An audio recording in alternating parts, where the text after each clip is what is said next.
పాకిస్తాన్ నుంచి ఉగ్రవాదులు మన కమర్షియల్ క్యాపిటల్ అయిన ముంబైలో దాడులు చేసి 72 గంటలు ఉగ్రవాదం పిడికిల్లో ఇరుక్కుపోతే ఆ రోజు దేశం అంతా ఒకే ఒక ఆలోచించింది ప్రతి ఒక్కరికి. అంటే ఒక పట్టుమని 10 మంది ఉగ్రవాదులు వచ్చి ఇంత శక్తివంతమైన ఒక మిలిటరీ సత్తా ఉన్న దేశాన్ని మనం బిగించచ్చా అంటే అది చాలా చాలా ఇబ్బంది కలిగజేస్తుంది. అంటే ఏంటి, దీనికి కారణం ఏంటి? Then there was a thought then, so India needs a very strong and robust leadership.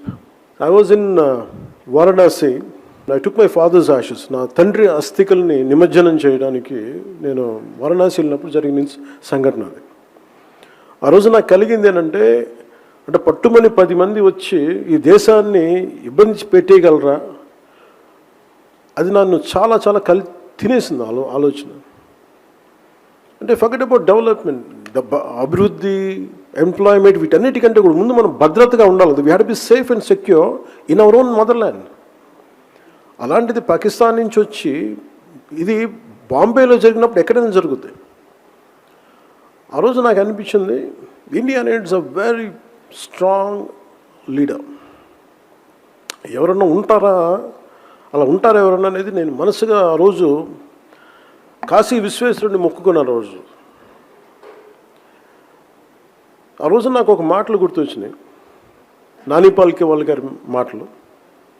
Legal luminary, fundamental rights కోసం ఎమర్జెన్సీ టైంలో పోరాడిన వ్యక్తి.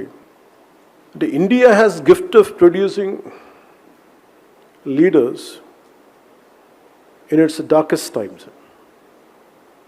అంటే చాలా చీకట్లో ఇరుక్కుపోయినప్పుడు, దారి తెన్ను తెలియనప్పుడు భారతదేశంకి ఒక బలమైన నాయకుల్ని తెచ్చుకోవడం తెలుసు.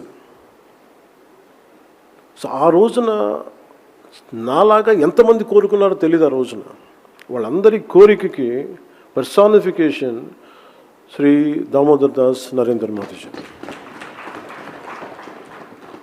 మీరు చూడండి, తర్వాత ఎన్ని అవాంతరాలు వచ్చినా, ఎన్ని మనకు సర్జికల్ స్ట్రైక్స్ వచ్చినా, ఎన్ని రకాలు వచ్చినా ఎంత బలంగా ఎదుర్కోగలిగాం. నేను ఎందుకు అంత బలంగా ఆయన మద్దతు ఇస్తానంటే, because for me country, nation is first. నా దేశం చాలా ముఖ్యం. దేశం బాగున్నప్పుడు ఒకరోజు అటు జరిగిన అభివృద్ధి ఉన్నా లేకపోయినా దేశానికి బలమైన నాయకత్వం, తద్వారా బలమైన వ్యవస్థ నిర్మించకపోతే దేశం విచ్ఛిన్నమైపోతే ఆ భయంతో. సో అందుకని దీన్ని ఫస్ట్ రెజల్యూషన్ కింద ఈ సేనా ప్రస్థానం ఫర్ నేషనల్ ఇంటిగ్రిటీలో ముందు నరేంద్ర మోదీ గారికి ఎందుకు దీన్ని రెజల్యూషన్ 1 పెట్టామంటే దీనికి కారణం అది.